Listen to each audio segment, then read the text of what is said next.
su hijo, amén. No le rompa. Es feo, a veces cuando de grande los hijos descubren algo de los padres, les afecta tanto como si fueran chicos, ¿sí o no? ¿Han visto padres, nenes, bueno, nenes de 30 años, ya hombre, todo, se enteran algo fulero del padre o de la madre? Dígame si lo afecta o no lo afecta. Los afecta, porque no deja de ser el hijo. Entonces, no le hagamos perder la inocencia a nuestros hijos. No es tema central, ya vamos a llegar a la cultura, que es el tema central, pero tenemos que ir viendo todo lo que Dios quiere hablarnos. Guarden su casa, amén, papá, mamá, abuelos, guarden la inocencia de sus hijos. No es que hay que hacerlos tontos, no es que hay que no vea, no, porque lo va a ver. Vos te vas a dormir, te prende el televisor y ve cualquier porquería. Lo hay, aunque no quiera. Va a la escuela y ve cualquier porquería. Lo que yo les quiero decir es que él sepa que en casa hemos elegido por Dios y hemos elegido por el bien. Amén. Que no tenemos una doble vida, que no escondemos cosas y que en casa nos queremos. Dios no quería eso. Ahora, como consecuencia, la humanidad entera absorbe una semilla de maldad diseminada entre las generaciones. Y yo le voy a hacer una genealogía media rápida que es Cam, Canaán, Nimrod, Jabam. A la mayoría los conocen, ¿no? Cam fue el que vio la desnudez de Noé, ¿se acuerdan? Canaán va a ser maldito por eso. Nimrod, el cazador que se levanta contra Dios y que construye. ¿Y Jabán quién es? Jabán, ¿saben quién es? Son los griegos. Jabán, con J y B larga. Jabán son los griegos y acá vamos a empezar a ver el espíritu de Grecia. Aunque usted no lo crea, estamos muy influenciados por Grecia. Mucho más de lo que nosotros creemos. Porque Grecia está metido en todas las áreas de nuestra sociedad, aunque no lo sepamos. Miren, esta cultura griega, que después inclusive se va a transformar en el helenismo, pero principalmente el espíritu de Grecia, va a florecer entre el 700 y 300 años antes de Cristo. Hay dos ciudades que van a ser hegemónicas, que son Esparta y Atenas. Algunos que tienen que ir a rendir historia ya saben. Esparta y Atenas. Miren las dos características de las ciudades de Esparta y Atenas. Las dos son ciudades que tratan de dominar a los otros. ¿Quiénes son los espartanos? Los espartanos pertenecen a un grupo, esto no lo anote, se lo digo como para que tenga idea, son un grupo que pertenecen a un pueblo llamado los dorios y los atenienses a los jónicos. Los dos son indoeuropeos. Cuando los espartanos invaden lo que se conoce como el Peloponeso, ellos se autodenominan el regreso de los Heraclidas. ¿Se acuerdan? Heracles es Hércules. Es la otra forma. Dice, volvemos los Heraclidas. ¿Cuál era la característica de Hércules? Que era un hombre violento. ¿Alguien conoce la historia de Hércules, la verdadera? No la de Disney. La que cuenta a los griegos es que Hércules se termina suicidando, enloquecido. Mata a la mujer inclusive. Ahora, vuelven los Heraclidas, aparecen los espartanos. ¿Qué hacen? Son un grupo militar férreo, dictatorial. ¿Saben? ¿Ustedes vieron 300? ¿Sí o no? ¿Quién vio 300? Yo lo vi. Amén. Vieron que uno ve que está lindo todo. Ahora yo le voy a hacer una pregunta que siempre le hago a todo el mundo. Mientras los espartanos se entrenan y pelean, ¿quién trabaja? Pues si son todos guerreros, ¿quién trabaja? Las mujeres están en la casa. Las mujeres espartanas son más bravas que los hombres. ¿Tenemos alguna espartana acá? Las mujeres espartanas son más bravas. Mire, ya que me habló de las mujeres, unas máximas de los espartanos. Las mujeres espartanas, cuando despedían a su esposo, a sus hijos, dice, vuelve con tu escudo o sobre tu escudo. Si no, no vuelvas.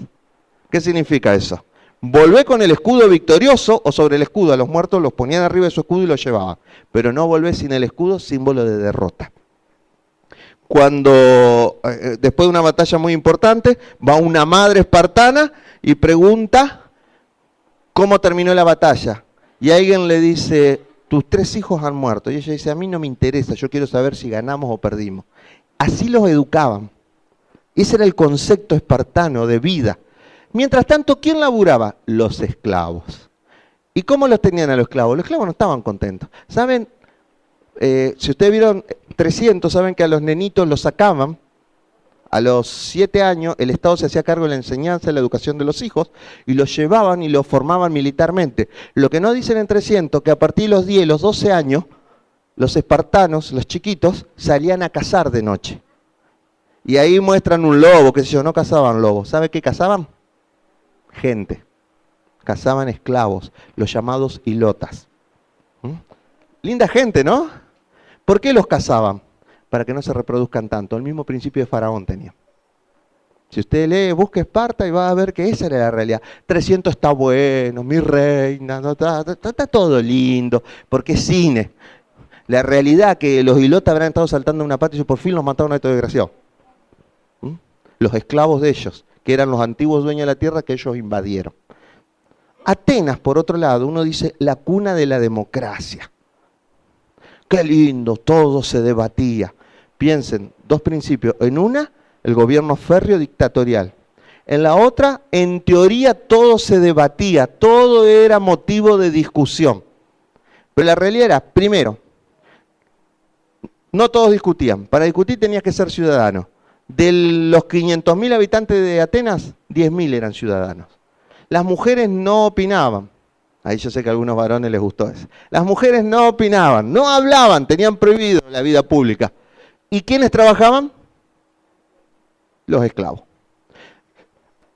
Hubo una época que los esclavos, la gente, vos no te das cuenta quién es esclavo y quién no. Entonces le usaban unos brazaletes especiales para demostrar que era esclavo por si el tipo se quería escapar. Resulta ser que se empezaron a dar cuenta que eran tantos que le prohibieron usar el brazalete porque los atenienses, que no eran ningunos tontos, dijeron, se van a avivar que son más que nosotros. Entonces le prohibieron. Porque vos ibas al mercado y vos veías gente comprando y todo, eran esclavos que sus amos los vendían, los mandaban a hacer sus tareas. Fundan una liga, que es la liga de Delos. Con esa liga gobiernan a Grecia y le empiezan a extraer. En medio de eso aparecen los que ustedes conocen como Sócrates, Platón y Aristóteles. ¿Lo escucharon nombrar? Filósofos. Filósofos que basan su conocimiento en el conocimiento humano.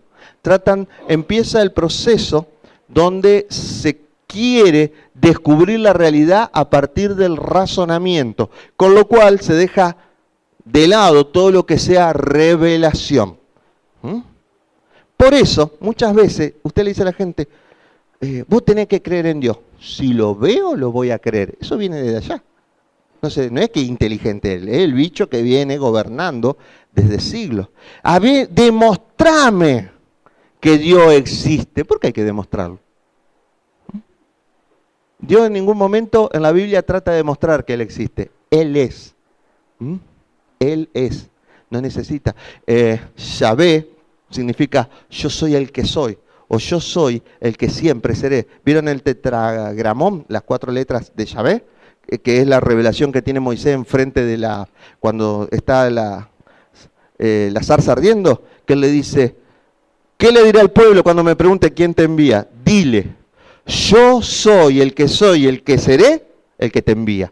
O sea, una respuesta media rara, ¿por qué? Porque Dios sabe quién Él es, que existe y que va a existir por siempre. La idea que tienen los griegos es de que no puede existir algo que se sustenta por sí mismo. Ellos tratan de inventar el concepto de el primer movimiento. Cuando Aristóteles, todos dicen, ¿cómo pasó todo esto? El primer movimiento. Algo que provocó el primer movimiento y ahí se desató todo. ¿Vieron esos que están colgando todas las pelotitas de metal que uno la tira y tac, tac, tac, tac? Esa es la idea. Un primer movimiento. No sé si Santo Tomás de Aquino lo tomó de ahí. Cuando él escribe su Summa Teológica, toma el principio de los griegos. La teoría del Big Bang toma de los griegos también. Dice, hay una explosión, el primer movimiento. Muchos cristianos tratan de demostrar eso.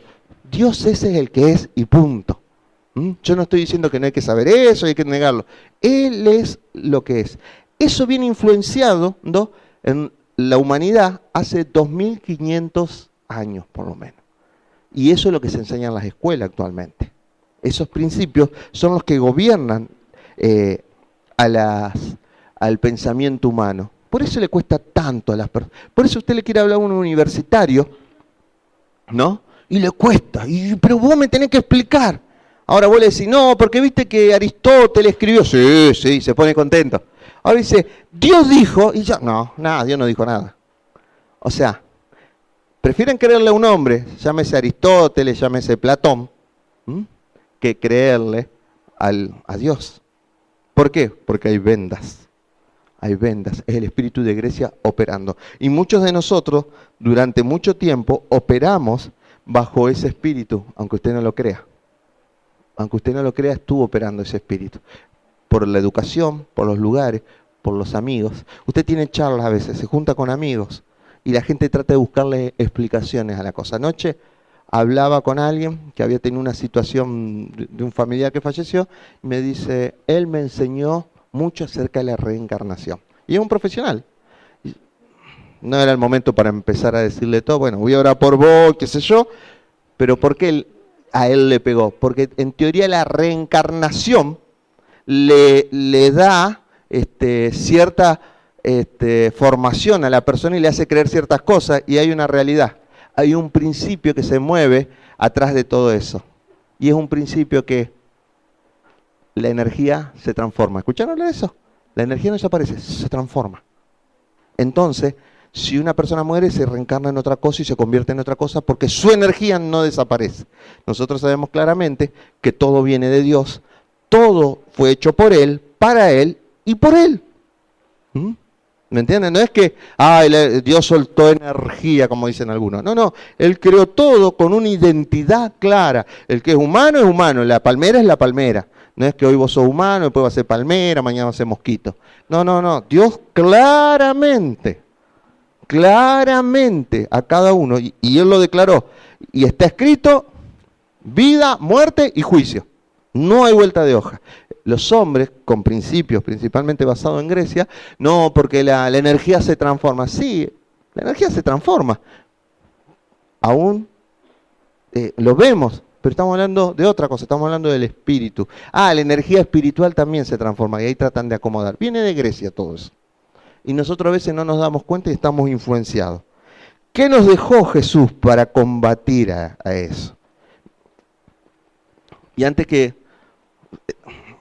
Yo a veces pienso en Pablo, principalmente en Pablo, tiene que combatir contra eso. Y si hay algo que me gusta de Pablo es cómo él combate contra eso. No era fácil, tenía que combatir contra brujos, contra hechiceros y contra filósofos griegos. Era tan importante el poder de los griegos que todo el Nuevo Testamento, menos una parte de Mateo, estaba escrito en griego.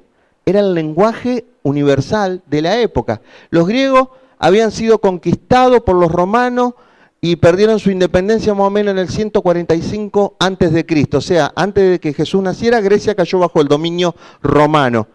Los romanos adoptaron la cultura griega.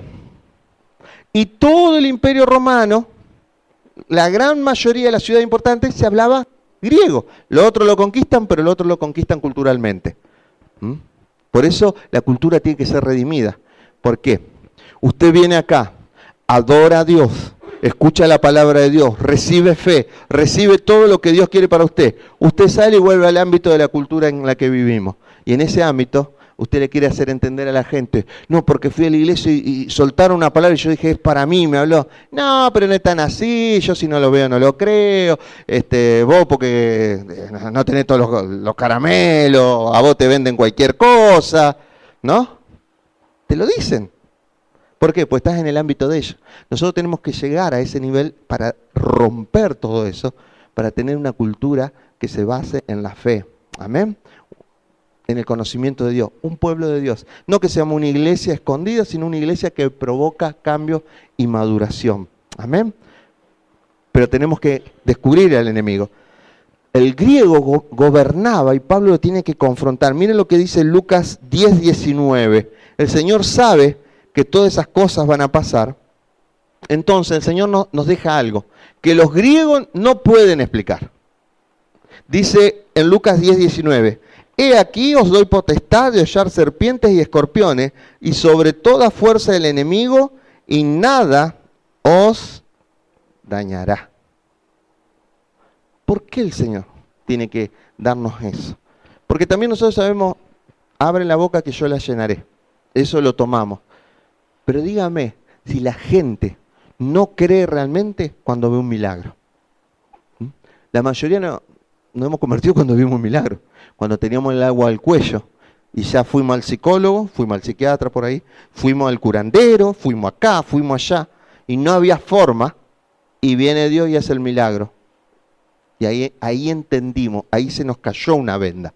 Después empezamos a entender la palabra. El milagro es la puerta que nos lleva a Dios, porque uno tiene que entender que hay algo sobrenatural, porque lo tenemos vendado. Después tenemos que empezar a vivir por la palabra. Por eso es necesario que en este tiempo se levanten maestros que enseñen la palabra, profetas que declaren la palabra de Dios. ¿Por qué? Porque no estamos haciendo mella en la cultura. ¿Qué significa esto? Hacemos una campaña en una ciudad de 100.000 habitantes. 50.000 personas van a la campaña y reciben a Cristo. Porque pasa eso. De los 50.000, 4.000, 5.000 se les tiraron la pierna, se levantaron una silla, eran ciegos, empezaron a ver. Una revolución.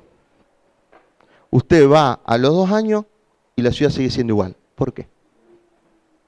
¿Por qué pasa eso? Porque no fue cambiada la cultura. ¿Qué significa eso? Seguimos pensando como, qué linda la campaña, ¿viste? Se me estiró el brazo, lo tenía más corto y se me estiró, Dios me lo sanó. Era ciego y no veía, qué bendición. Bueno, vamos a tomar unos porroncitos ahí atrás. Que no tiene nada de malo tomar una cerveza. Lo que le quiero decir es, seguimos como antes.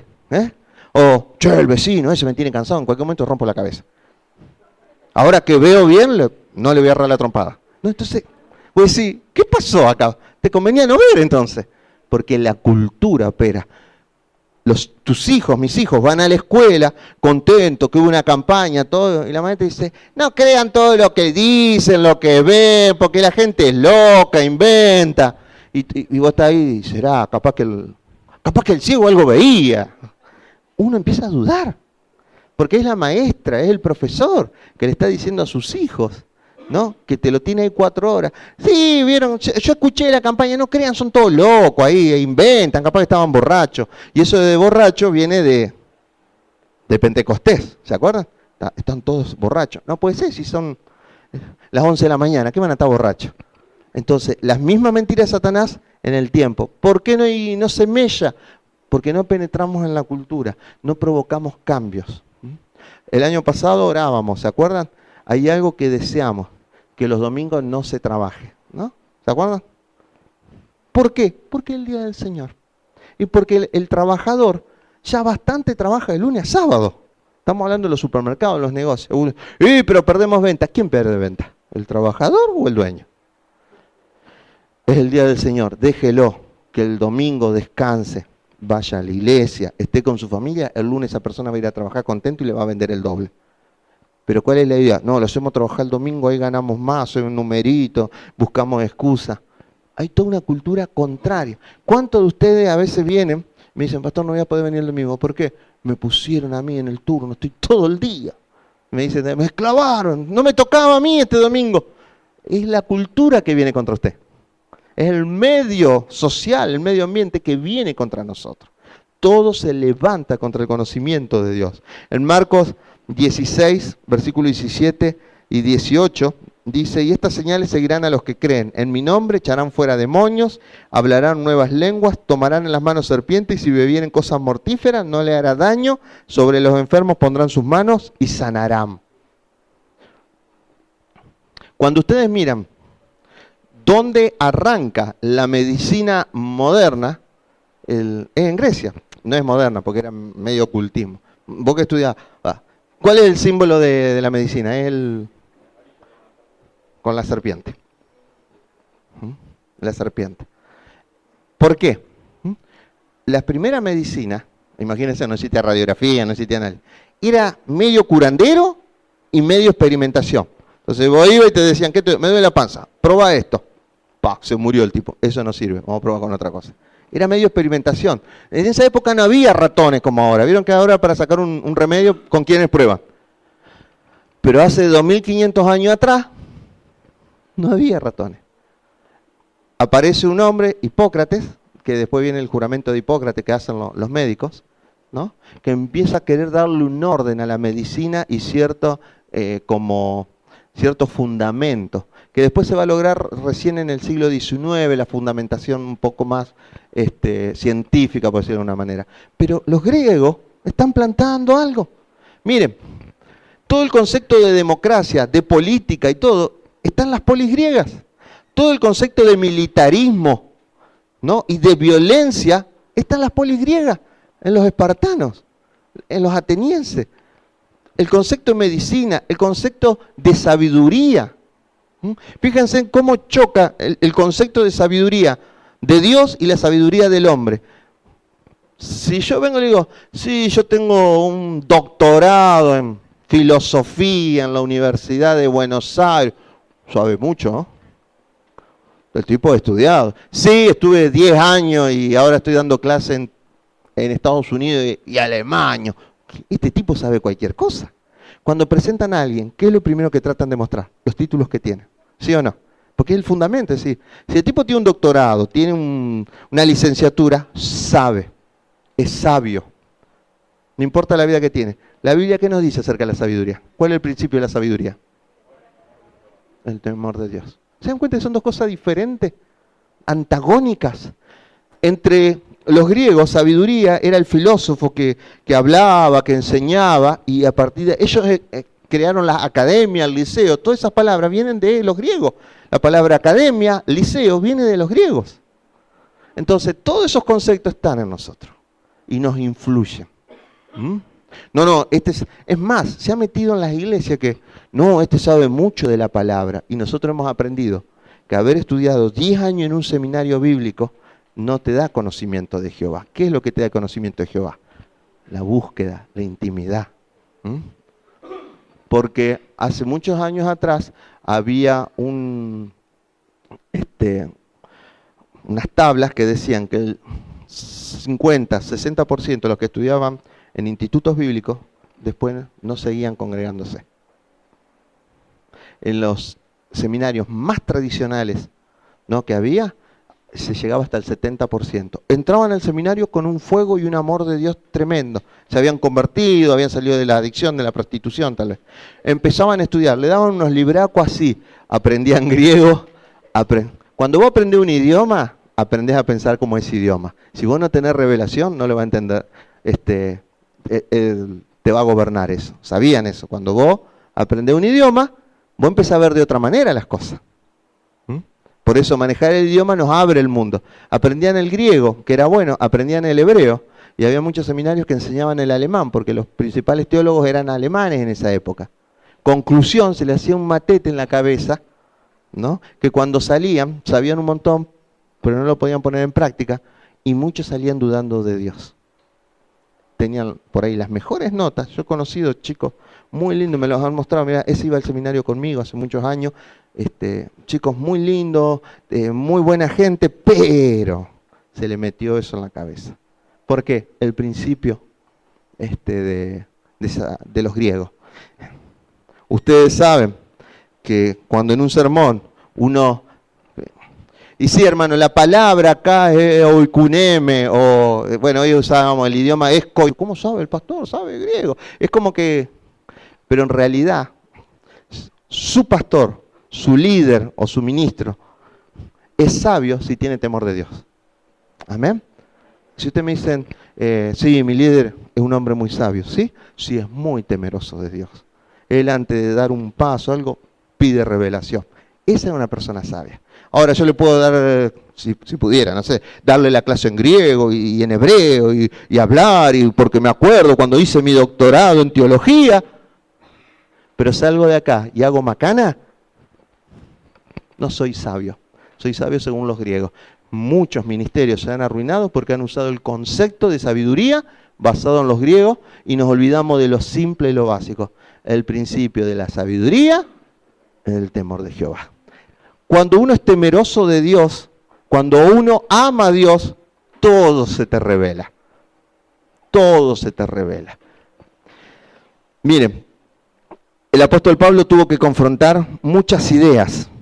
Yo le hablaba el otro día, bueno, ahí en Hechos 17, yo les hablaba que Pablo tuvo que confrontar a los griegos de Atenas, justamente que eran los más embromados en eso, el concepto de al Dios no conocido.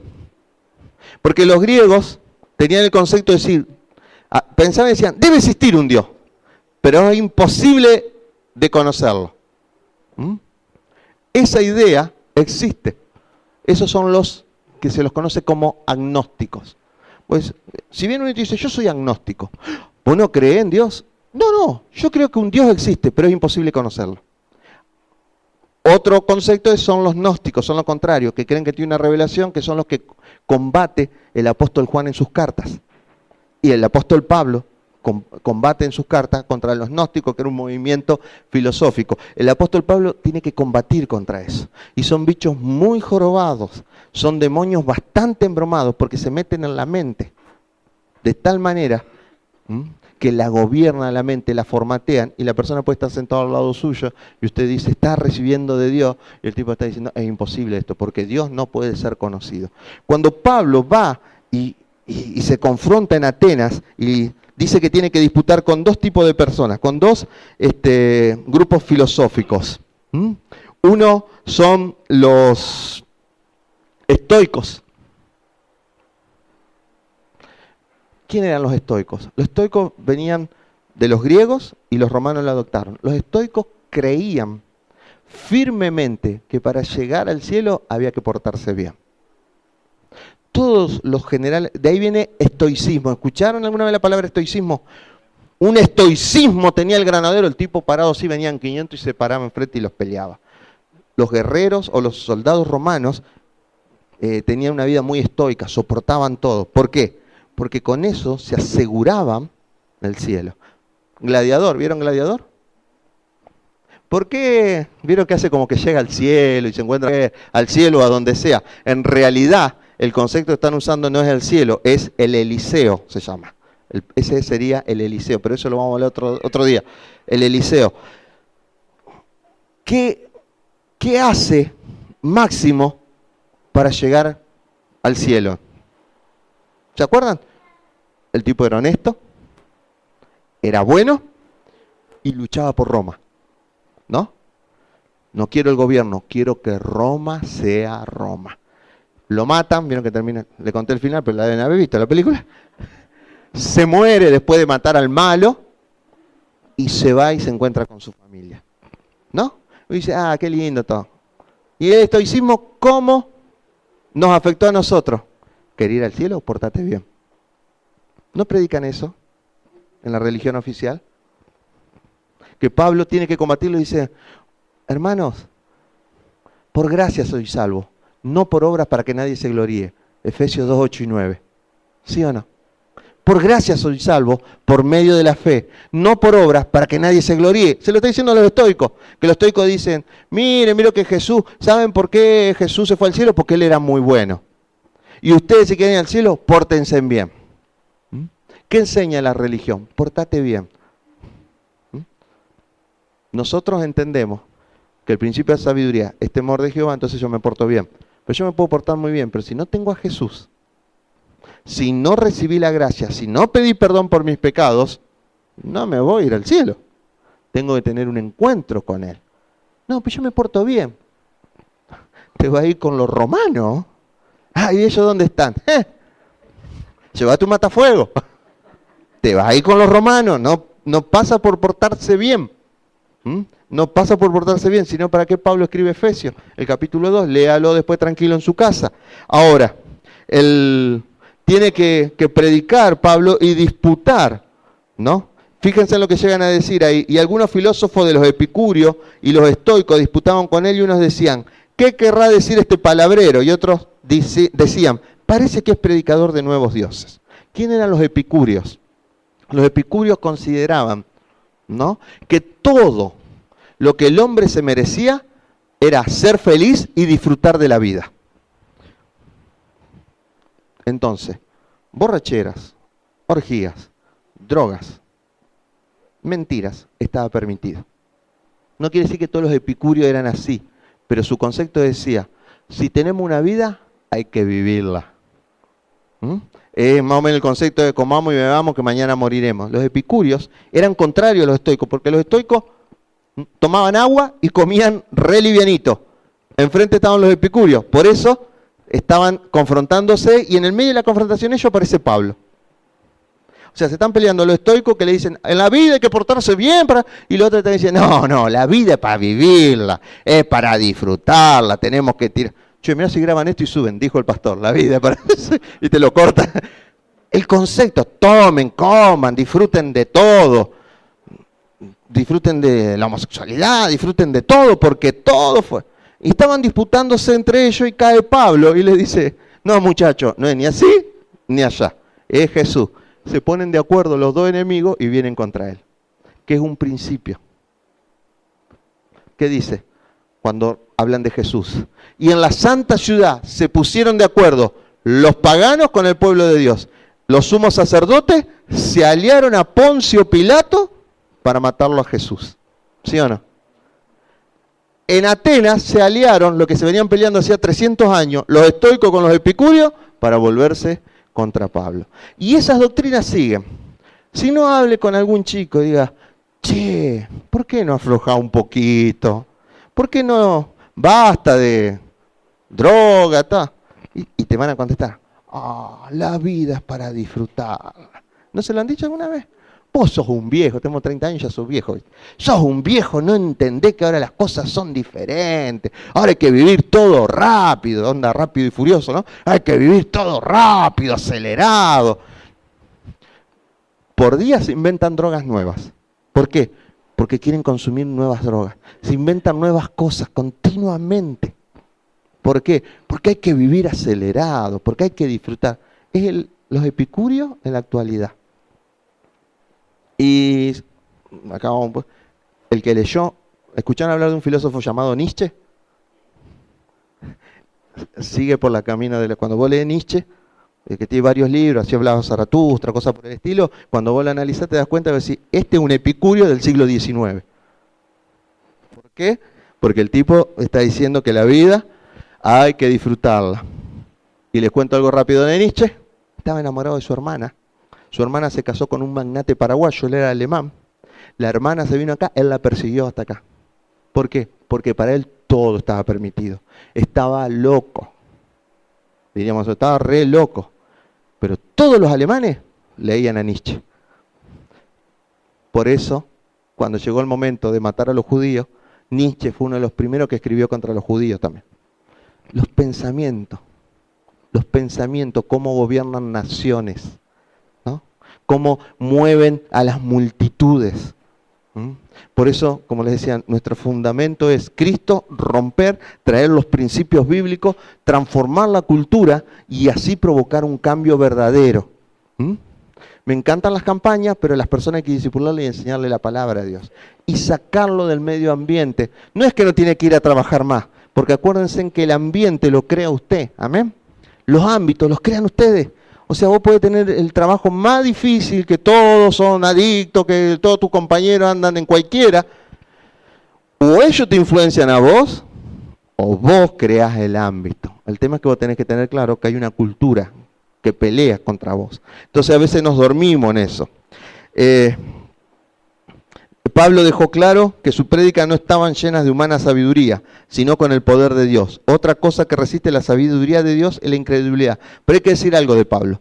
Si ustedes leen el discurso de Pablo en el Ágora, van a escuchar muchos conceptos basados en filósofos griegos.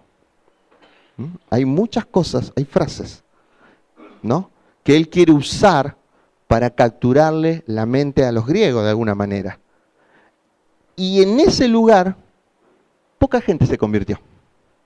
Y esto no es una crítica a Pablo, porque él estaba aprendiendo. Acuérdense que él venía de una nación netamente israelita, él venía y tiene que ser confrontado con una cultura, la está conociendo, la conocía de oídos a la cultura, pero ahora la tiene que confrontar in situ. Entonces él está usando, va tratando de ver cómo lograr el cambio. Entonces él dice, voy a predicarle usando algunas palabras, ¿no? ¿Qué sé yo? Hoy vino un médico acá, entonces queremos usar, y vieron que Jesús donó su sangre, para que el médico entienda, o la enfermera, ¿no? Podemos usar eso. Pablo utiliza conceptos de los griegos y sale, y muy poca gente se convirtió, 3 o 4. Pablo sale de Atenas y va a Corintos. Cuando ustedes leen la carta a los Corintios, ustedes van a leer que él dice, y llegué a ustedes débil, enfermo, pero no faltaron demostraciones del poder de Dios. Cuando Pablo sale de Atenas, va y provoca una revolución en Corinto, porque su prédica va directamente a lo que es sanidad, milagros. Fíjense, lean la introducción, primer capítulo de Corinto, y van a ver que hay un cambio. Pablo acaba de salir de Atenas y llega a Corintos, y tiene que producir una transformación en él. Entonces de ahí él entiende, acá el problema es, no hay que usar sabiduría humana, hay que usar poder de Dios. Por eso después a los romanos le escribe, el evangelio ¿qué es? Poder de Dios. ¿Por qué le podría escribir, muchacho, esto está mal, esto está bien? Él entiende, nosotros tenemos que entender eso. Confrontamos una cultura y la tenemos que confrontar con el poder de Dios. Por otro lado, tenemos que ir transformando esa cultura. ¿Amén? Por eso necesitamos una generación que le enseñe a los que vienen. Porque nosotros tenemos los nenes en Kingdom Key, los chicos hacen un trabajo bárbaro, pero la maestra te lo tiene toda la semana, 4 horas todos los días. Y nosotros tenemos que contrarrestar eso. Por ahí la maestra es cristiana y una barbaridad. Por ahí nos tocó una epicuria que existen, que ustedes la ven llegar a la maestra y dice, anoche se tomó todo, la maestra llega así, la ojera por acá, bueno chicos, siéntense, nada. Y vos la ves que está la maestra así y que tiene un minutito de recreo y va y se prende el pucho a escondida, los chicos la ven. Profesoras que hablan con sus alumnos de su salida de los sábados. ¿O no es? ¿Sí o no? ¿No pasa eso? Que van y le cuentan, ay, el sábado estaba re lindo el boliche, ¿vos dónde fuiste? Profesoras de 25 años que quieren seguir viviendo como si tuvieran 14 años y que no saben qué hacer de su vida, entonces salen, o profesores que salen, y tu hijo está ahí. Tu hijo está ahí. Entonces nosotros necesitamos profesores, docentes que estén ahí para sacarlos. Amén, porque es un cambio cultural. Nosotros el domingo le decimos a nuestros jóvenes, chicos, cuiden la santidad, porque sin santidad nadie verá a Dios. Sí, pastor, tiene razón. Y el lunes a la mañana entra y llega el otro profesor y dice, le voy a contar lo que hice el fin de semana. Y te lo mata el pibe. Discúlpeme porque todavía me dura un poco. Y te mató. Ustedes se mataron predicándole el domingo acá y él fue el profesor y le habló 2 horas, pavada, de las macanas que se mandó, ¿viste? Y si tu hijo dice, no, yo vengo a estudiar, los compañeros lo linchan. Si tu hijo dice, profesor, ¿por qué mejor no da clase en vez de contar las porquerías que hace usted en su vida? ¿Qué hacen los compañeros? Salí vos de acá, ortiva, vigilante. Entonces tu hijo no, claro que cuente, está bueno lo que cuenta. Claro, porque el pecado atrae. Bueno, y si tu hijo llega a decir, yo voy a contar, ayer adoramos como 3 horas en la iglesia, lo sacan a cocazo del salón. Los compañeros. Por eso tenemos que cambiar eso. Que nuestros hijos el domingo se congreguen, reciban de Dios, y el lunes cuando vayan a la escuela no se encuentren con un degenerado que le está dando clase. ¿Me entiendes? O que le habla pavada. O que le diga, Dios no existe, chico. Porque son confrontados espiritualmente. Entonces, nosotros tenemos que trabajar en función de eso. La incredulidad es un enemigo terrible. El propio Jesús, miren Mateo 13:58, yo se los leo.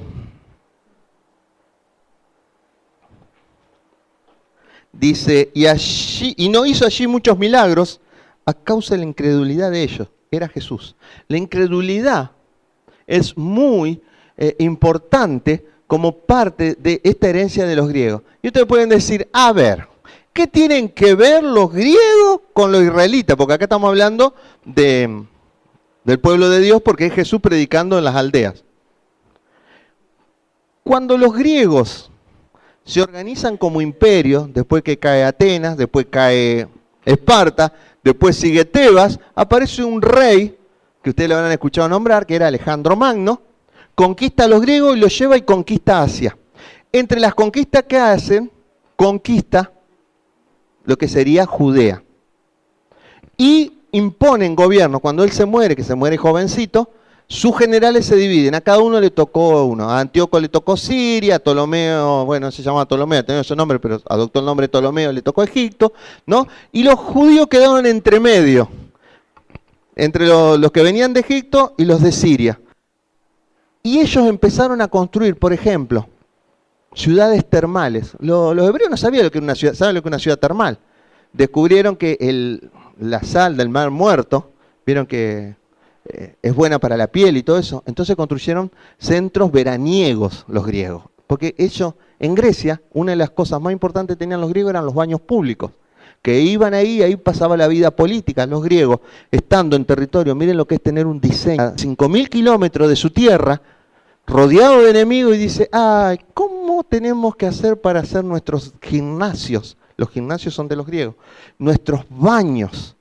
Y vamos a hacerlo, encontraron el Mar Muerto, ¿no? Que saben que el agua, el Mar Muerto es pura sal casi el agua, por eso no vive casi nada, pero que es bueno para la piel.